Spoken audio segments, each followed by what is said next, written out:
Part 4.5, I got interrupted, sorry, page 51. Someone once said that all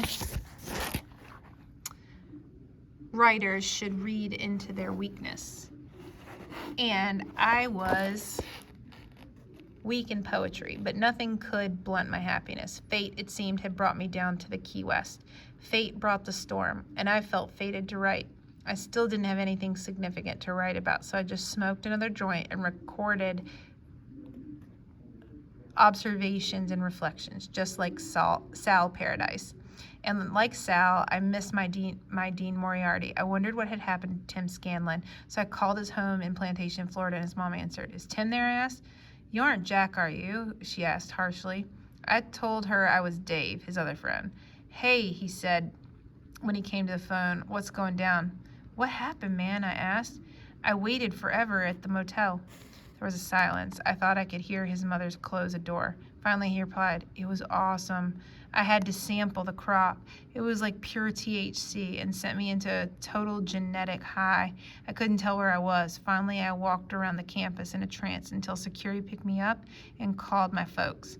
They had to drive up and get me, and now they're really pissed." "What happened to the weed?" I asked. "Oh, well, the good news is the security people were potheads and they just kept the stash. The bad news is we lost all your money." I took a deep breath. Money wasn't easy for me to come by. "I'll pay you back when I get working," he said, "I promise." I didn't listen to much after that, and when I got off the phone, I didn't know what to think.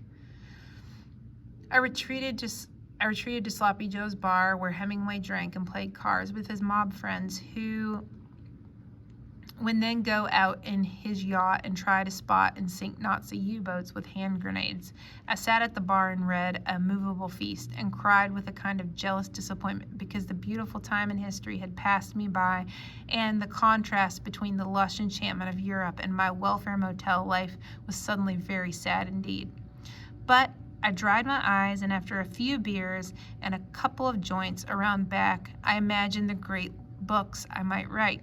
Of course, I didn't write a word. It was easier to smoke joints and have someone deliver drinks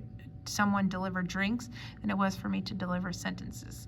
The next morning, I woke up with blisters on my forearms and hands. I was a born and bred Catholic and thought immediately it was some sort of writing stigmata and that I should go to church. But then I remembered the chair at Hemingway's house had been lodged in a mechanical tree and must have been coated with a little bit of tree caustic sap. Ponce de Leon died from a Machineal sap-coated arrow, and I figured I was a dead man too. But after a few days of itching, I figured it must have been the arrow that killed him because I recovered just fine. Now, I want you to go answer the questions that go with sections 1 through 4. And if you have any questions, just put a question mark or ask me or look it up, and good luck.